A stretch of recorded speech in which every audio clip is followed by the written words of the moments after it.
하나님 말씀 베드로전서 3장 9절에서 12절 말씀입니다. 베드로전서 3장 9절에서 12절 말씀입니다. 같이 읽어보겠습니다. 악을 악으로 욕을 욕으로 갚지 말고 도리어 복을 빌라. 이를 위하여 너희가 부르심을 받았으니 이는 복을 이어받게 하려 하심이라. 그러므로 생명을 사랑하고 좋은 날 보기를 원하는 자는 혀를 금하여 악한 말을 그치며 그 입술로 거짓을 말하지 말고 악에서 떠나 선을 행하고 화평을 구하며 그것을 따르라. 주의 눈은 의인을 향하시고 그의 귀는 의인의 간구에 기울이시되 주의 얼굴은 악행하는 자들을 대하시느니라 하였느니라. 아멘. 네, 말씀의 제목은 악을 악으로 갚지 말고 축복을 빌라. 좀 기죠? 악을 악으로 갚지 말고 축복을 빌라. 예, 기독교 복음은 죄인을 살리는 복음인 줄 믿습니다. 나같이 착한 사람이 어딨어? 나 같은 사람만 있으면 판검사들, 경찰들 걔네들 다 굶어 죽어. 제가 어렸을 때 그렇게 생각했어요.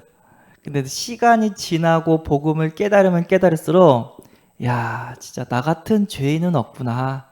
참 간사하다. 인간이 어떻게 저럴 수가 있지? 그런 것들이 더욱더 이렇게 깨닫게 돼요. 어두울 때는 이게 먼지가 일어나는지 모르는데 빛이 딱 임하니까 먼지가 뿌옇다는 것을, 먼지가 많이 날린다는 것이 보여요. 예. 어떻게 기독교인들은 나쁜 짓 하고 예수님께 용서받다고 그런 뻔뻔한 소리를 할 수 있냐고. 벌을 받아야지 얘기할 수 있습니다. 예, 맞습니다. 하나님은 공의의 하나님입니다. 죄를 지으면 반드시 벌을 받아야 돼요. 근데 문제는 뭐죠? 죄가 없는 사람이 없어요. 가장 죄가 작은 사람은 뭐냐면 태어날 때 죽은 아이가 가장 죄가 작아요.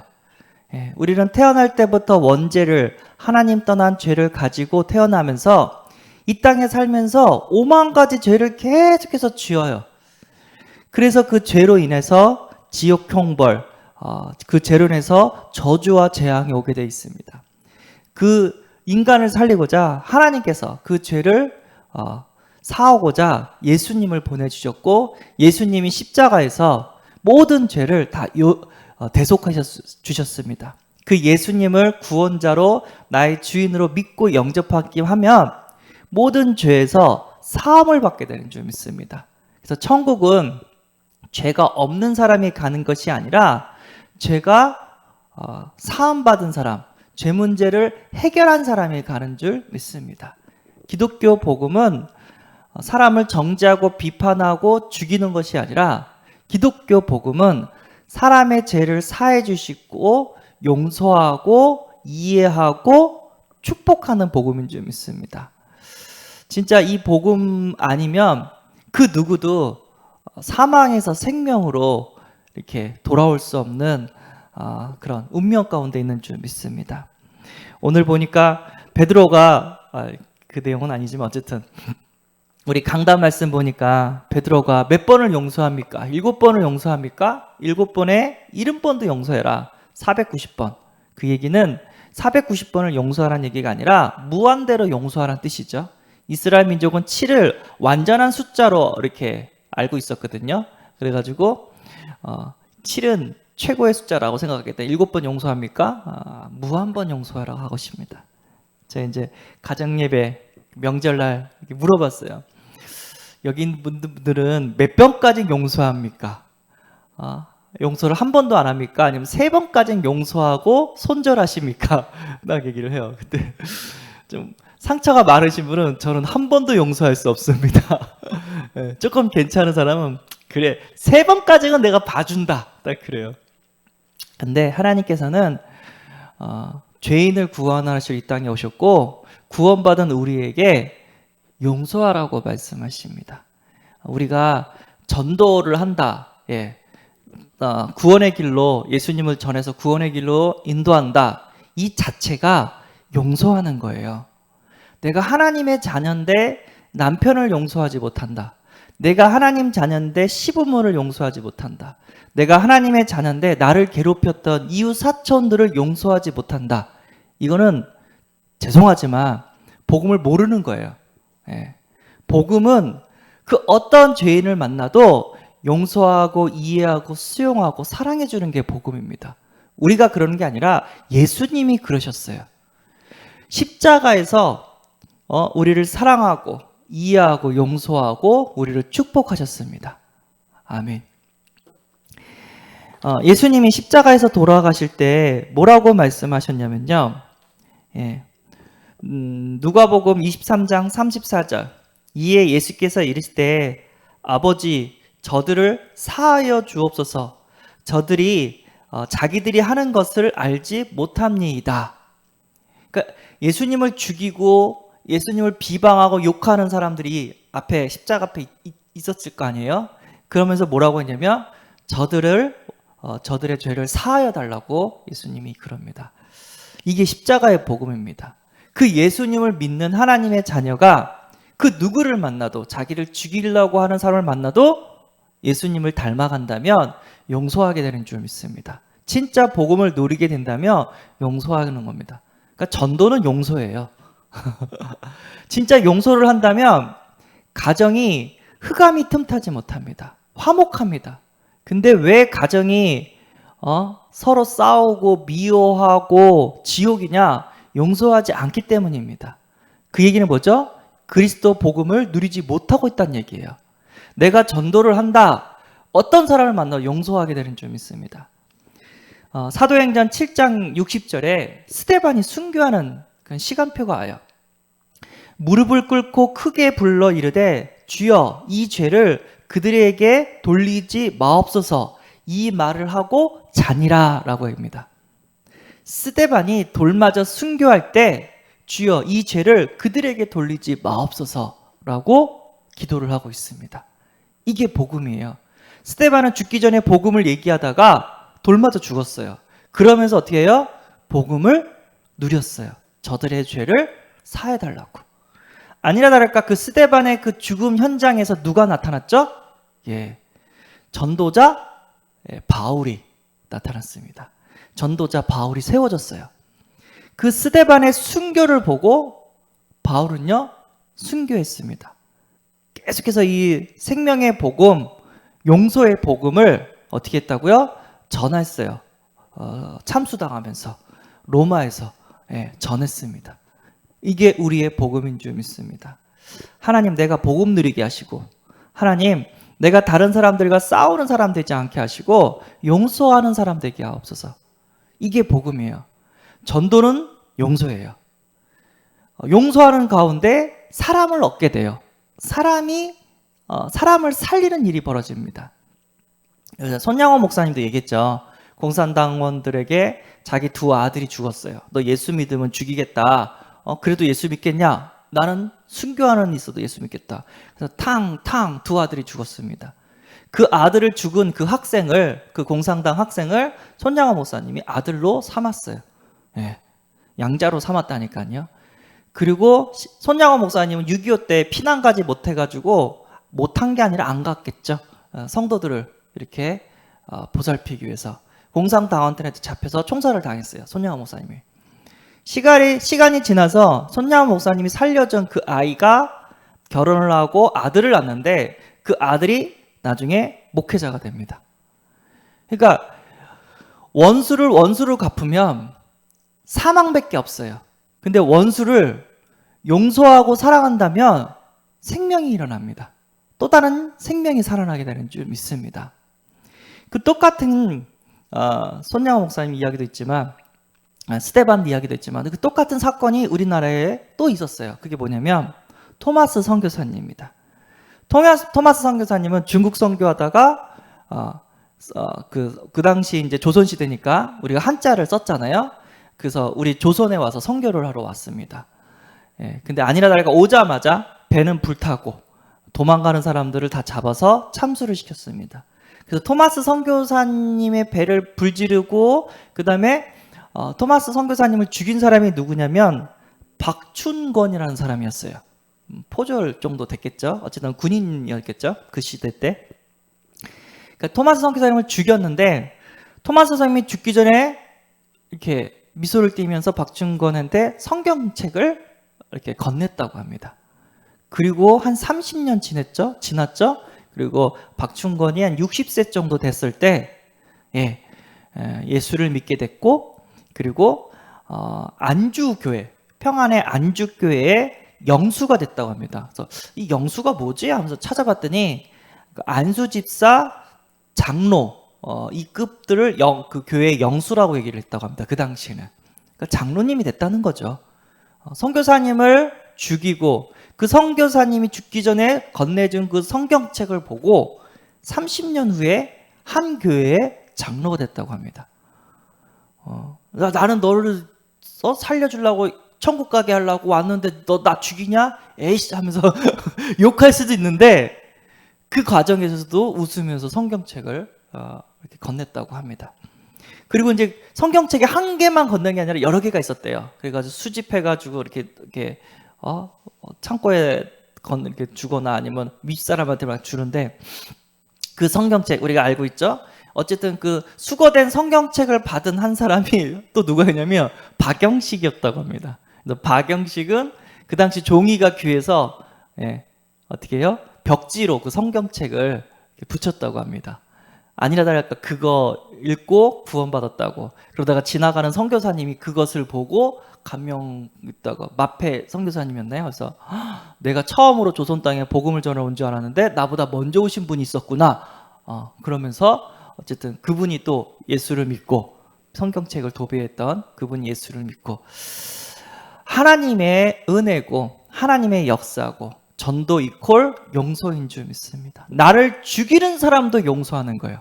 그게 십자가의 복음인 줄 믿습니다. 류광수 목사님이 한참 복음을 전하는데 이단이라고 사람들이 계속해서 누명을 씌우고 온갖 중상모략을 하면서 이거 복음 운동을 막으려고 했습니다. 옆에 있는 기자분인가 어떻게 얘기를 했대요. 이렇게 말도 안 되는 중상모략으로 공격을 해왔는데 왜 재판을 하지 않았습니까? 초반은 좀 한 번 정도는 했겠죠. 근데 뭐라고 얘기냐면 시간이 없었대요. 하나님이 축복하시는데 내가 전도하고 선교하는데 그 재판하고 있으면 내가 이걸 할 수가 없기 때문에 소송 걸고 재판할 시간이 없었대요. 하나님 너무 축복하셔서. 우리는 정죄하러 온 것이 아니라 용서하러 온 줄 믿습니다. 우리는 복수하러 온 것이 아니라 생명을 살리라고 용서하라고 온 줄 믿습니다. 오늘 이 메시지를 들으는 성도님에게 그리스도 복음으로 충만해서 내가 미워했던 그 사람들을 용서할 수 있는 은혜가 임하시기를 소원합니다. 아멘. 마태복음 6장 14절 너희가 사람의 잘못을 용서하면 너희 하늘 아버지께서도 너희 잘못을 용서하시려니와 15절 너희가 사람의 잘못을 용서하지 아니하면 너희 하늘 아버지께서도 너희 잘못을 용서하지 아니하시리라. 예수님께서 말씀하고 계십니다. 그래서 우리 세운대교회에 어떤 사람이 와도 다 용서받고 구원받고 새로운 인생, 전도자의 인생을 살게 되는 줄 믿습니다. 그래서 우리는 다른 거 전하면 안 돼요. 복음만 전해야 돼요. 율법 전하면 안 돼요. 율법을 통해서 내가 죄인이라는 것을 깨달을 수 있지만 율법을 통해서는 생명을 살릴 수 없습니다. 오직 복음을 통해서만 죄 용서받고 생명을 살리게 되는 줄 믿습니다. 그래서 제가 많이 들었던 얘기했던 간증이죠. 권사님이 아프다고 해서 목사님이 신방을 갔어요. 말을 못해요. 너무 상처가 커서 안에 한이 너무 맺혀가지고. 그러다가 목사님이 막 기도해주고 가면서 한마디 했대잖아요. 이제 그만 남편을 용서하세요. 용서를 했더니 그 질병이 시러티란 질병이 떠나갔다고 얘기를 합니다. 사람을 미워하거나 그 상처로 인해서 한이 맺히거나 그러면 나를 괴롭혔던 그 사람이 고통받는 게 아니라 내가 고통을 받아요. 내가 아파요. 내가 질병 가운데 이상하게도 생각지도 못한 그런 병마가 와요. 용서하지 않으면.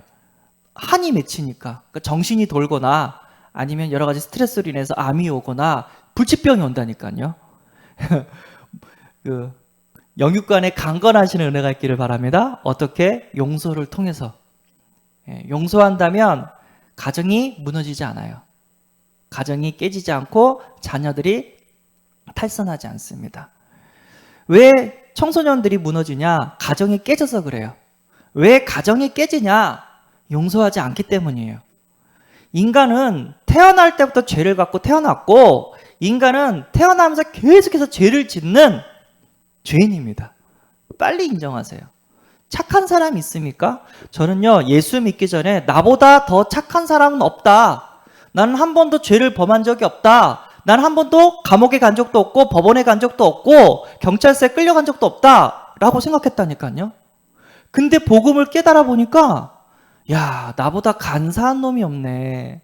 아, 나보다 진짜 죄인은 없네. 이게 깨달아진다니까요. 내 자신을 알면 십자가 보혈이 유일한 해답인 줄 믿습니다.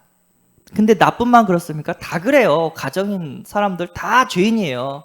조금만 은혜 떨어지고 조금만 성령 충만 받지 못하면 바로 악해져요. 그래서 저는요, 은혜 받지 못하면 하루도 살 수가 없어요. 새벽에 은혜 받아야 되고, 수요일날 은혜 받아야 되고, 목요일날 은혜 받아야 되고, 금요일날 은혜 받아야 되고, 또 기도회 때 은혜 받아야 되고. 전 알아요. 이게 영적인 게 민감해가지고 은혜가 딱 떨어지잖아요. 바로 나도 모르게 악해져요. 나도 모르게 근심, 걱정, 염려, 시기, 질투, 분노가 올라와요. 반대로 은혜가 임하잖아요. 복음으로 충만하잖아요. 성령으로 충만하잖아요. 말씀으로 충만하잖아요. 그러면 믿음이 생기고 이 모든 흑암의 권세들이 무너지고 사람들을 섬기게 되고 사람들을 살리게 되는 역사가 일어나게 되는 줄 믿습니다. 네. 그래서 우리는 계속해서 복음을 들어야 되고 복음으로 가정을 지켜야 됩니다. 그 방법이 뭐죠? 용서예요. 그래서 부부싸움 하는 거 보면은 당신이 20년 전에 나한테 이거 돈 갖고 가지고 애썼지. 당신이 30년 전에 나 때렸지. 아니 1, 2년 얘기가 아니라 10년, 20년 그 아팠던 그 상처들을 다 끄집어내는 거예요. 그러면서 서로서로 이를 갈아요. 아픈 건 맞아요. 상처받은 건 맞아요. 남편이 아니면 부인이 시어머니가 잘못한 건 맞아요. 근데 그것을 끄집어내면 낼수록 사단을 불러들이는 겁니다. 흑암을 불러들이는 거예요. 그것을 용서하면 용서할수록 흑암이 떠나고 성령이 임하게 되는 줄 믿습니다. 십자가 보혈이 우리 가정에 충만해야 됩니다. 어떤 허물이 있어도 어떤 죄가 있어도 덮어지는 은혜가 있기를 바랍니다. 하나님이 역사하면 복음의 역사는 그 어떤 죄도 하얗게 되는 줄 믿습니다. 우리나라 보면은 난지도 그런 거 있잖아요. 쓰레기들 이렇게 서울 같은데 도시 같은데 쓰레기가 나오면은 한 곳에 모아가지고 이렇게 산을 이룬다고 하잖아요. 그럼 오만 쓰레기가 싹 있어요. 근데 하나님이 역사하면 그 쓰레기가 완전 하얘지는 그런 일이 벌어진대요. 그게 뭐죠? 하나님이 하늘에서 눈을 내리잖아요. 그 쓰레기 더미들이 하얗게 바뀐대요. 십자가 보혈이 그 쓰레기 같은 우리 모든 죄를 다 하얗게 만들어 주시는 줄 믿습니다. 내가 복음으로 충만하고 내가 복음의 사람이 된다면 나를 만나는 어떤 죄인들이 다 용서를 얻고 새로운 전도자의 삶, 하나님 자녀의 삶을 살게 되는 줄 믿습니다. 그래서 우리 목사님이 아브라함 링컨 얘기했잖아요. 선거 때 자기를 비방하고 욕했던 사람을 나중에 선거가 끝난 다음에 그 사람을 용서하고 국방부 장관으로 이렇게 했는데 끝끝내 충성을 했다고 합니다. 용서할 때 사람을 얻어요. 정죄할 때 단절이죠. 그 사람과 더 이상 만날 일이 사라지겠죠. 정죄하면 단절이 일어나고 용서하면 사람을 얻게 되는 줄 믿습니다. 저 인간은 그 누구도 용서할 수 없어. 그런 사람 많습니다. 얼마나 상처를 받았으면 그런 말을 했겠습니까? 그런데 예수님께서 뭐라 했죠? 나는 용서하러 왔다. 너도 용서의 자녀다. 이렇게 말씀하고 계십니다. 내가 진짜 복음을 누린다면, 내가 진짜 복음의 사람이라면, 내가 진짜 용서받은 사람이라면 용서하게 되는 줄 믿습니다. 아멘. 십자가 보혈을 우리가 헛되이 그냥 가볍게 생각하는 게 아니고 깊이 누리는 은혜가 있기를 바랍니다. 우리 아이들은 복음 전하면 예수님께서 너의 과거, 현재, 미래 모든 죄를 다 사해 주셨다. 그런 아이들이 막 이제 만세, 이제 마음 놓고 죄 지어도 되겠다. 그 사람은 진짜 용서가 아직 덜 깨달아지고 죄의 그 무서움을 모르는 거예요. 그 아이든. 그쵸? 죄라는 게 가정을 깨고 후대를 죽이고 사회 문제를 일으키고 흑암의 권세를 불러들입니다. 그러나 십자가의 보혈은 가정을 지키고 후대를 지키고 사회 문제를 막고 어떻게 해요? 하늘의 축복을 불러들이게 되는 줄 믿습니다. 오늘 말씀 잘 묵상하면서 사람을 잃어버리는 것이 아니라 사람을 얻는 용서의 사람이 되기를 소원합니다. 그죠? 내 아들을 죽였는데 죽일 수 있죠. 충분히 1000배, 100배 이해합니다. 그러나 용서했고 사람을 얻었고 어떻게 해요? 또 다른 생명을 살리는 그런 렘넌트들이 일어나게 된 줄 믿습니다. 예수님도 십자가에서 저들을 용서하라고 했습니다. 스데반도 십자가에서 저들의 죄를 용서해달라고 했습니다. 예. 그리고 토마스 선교사도 자기를 죽이는 그 사람에게 어떻게 해요? 복음을 전해줬습니다. 성경책을 전해줬어요. 아니나 다를까 그걸 받은 그 사람이 그 성경책을 보게 된 그 사람들이 구원받는 역사가 일어나게 되었습니다. 이게 복음입니다. 복음은 다 살리는 거예요. 복음은 다 용서하는 거예요. 이거 알고 막 기독교인들을 막 사기치고 지나가다가 작은 교회 목사님들 막 사기치고 막 그런 분도 계세요. 얄밉죠. 그런데도 하나님께서는 용서하라고 하십니다. 예.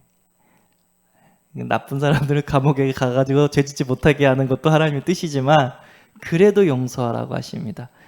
얼마나 힘들었으며 얼마나 고통스럽고 얼마나 삶이 고달팠으며 저런 죄를 지을 수밖에 없을까. 그들을 이해하고 용서할 수 있는 사람이 되기를 소원합니다. 제가 군대에 있을 때 신기한 걸 경험했거든요. 뭐냐면 우리가 수성부였어요. 근데 근무를 쓰는데 탄약고 근무를 서요. 근데 항상 탄약고 근무를 쓰는데 부식 창고를 지나가요. 우리 중대가 이상하게도 부식 창고를 지나고 그래요.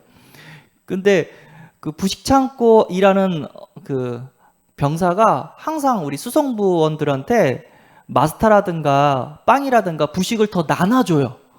그래서 고맙다고 받아먹고 막 좋아했거든요. 나중에 병장이 돼서 물어봤어요. 야, 딴 부대는 이런 마스타라든가 빵이라든가 더 주지 않는데 점심시간에만 잠깐 주고 마는데 왜 우리 부대는 이걸 더 주냐고. 그랬더니 걔가 싹 웃으면서 제가 그런 게 아니라 행보관이 그렇게 하라고 하셨습니다. 왜 그렇게 하라고 내가 물어봤어요. 그러니까 행보관이 뭐라고 말씀하시냐면 이 중대들은 항상 탄약과 근무를 쓸 때 부식구를 턴대요. 우리 중대가. 그래가지고 털지 말라고 더 준대요. 먹고 제발 부식구 털지 말라고 그래가지고 우리한테 더 준대요. 근데 아니나 다를까 조금 더 나눠주면은 이 아이들이 탄약과 근무를 쓸 때 부식구를 털지 않고 그냥 조용히 지나간대요. 역시 인간은 죄인이구나. 어쩔 수 없구나. 우리가 구제해야 되고 가난한 사람을 도와야 되는 이유가 있어요. 구제하지 않고 가난한 사람들이 굶어 죽고 힘들어하는 모습을 그대로 두면은 그들이 또 사회 범죄를 일으켜요. 어쩔 수 없죠. 내 아이들이 배고픈데 내 수중에는 먹을 게 없는데 나 같아도 슈퍼 가서 빵 훔치겠어요. 장발장 될 거예요. 내 아들이 굶어 죽고 내 자녀가 굶어 죽고 있는데. 하나님은 우리를 잘 아십니다. 그래서 하나님 우리를 축복하시고 우리를 구원하시고 우리의 죄를 용서하시고 뭐라고 말하시냐면 용서해줘라, 구제해줘라, 도와줘라, 이해해라, 사랑해줘라 라고 말씀해 주십니다. 그것이 힘든 일이지만 그것이 내가 사는 길이고 내 가정을 지키는 일이고 우리 사회를 지키는 거고 전 세계를 살리는 유일한 길인 줄 믿습니다. 최고의 방법은 복음 누리고 복음 전하는 겁니다. 그 내면에는 죄를 사함받고 죄를 사해주는 사역입니다. 그것이 뭐죠? 전도 사역인 줄 믿습니다. 기도하겠습니다. 하나님, 악을 악으로 갚지 않고 축복을 비는 용서하는 자, 전도자로 불러주심에 감사합니다. 우리가 복음 누리고 용서하여 가정을 지키게 하시고 후대를 지키게 하시고 이 나라 이 민족 전 세계를 살리게 하여 주옵소서. 예수님이 용서했던 것처럼 또 스데반이 용서했던 것처럼 손양호 목사님이 용서했던 것처럼 그리고 토마스 선교사님이 용서했던 것처럼 우리가 그 십자가의 보혈로 많은 사람들을 용서하고 살릴 수 있도록 하나님 역사하여 주옵소서. 오늘도 성령으로 충만케 하시고 우리의 관계된 모든 현장에 흑암이 무너지고 하나님의 나라가 임하게 하시고 사람을 살리는 역사가 일어나게 하여 주옵소서. 우리 주 예수 그리스도의 이름으로 기도드리옵나이다. 아멘. 하늘에 계신 우리 아버지여, 이름이 거룩히 여김을 받으시오며 나라의 임하옵시며 뜻이 하늘에서 이룬 것 같이 땅에서도 이루어지이다. 오늘날 우리에게 일용할 양식을 주옵시고 우리가 우리에게 죄지은 자를 사하여 준 것 같이 우리 죄를 사하여 주옵시고 우리를 시험에 들게 하지 마옵시고 다만 악에서 구하옵소서. 대개 나라와 건세와 영광이 아버지께 영원히 있사옵나이다. 아멘. 기도하시기 바랍니다.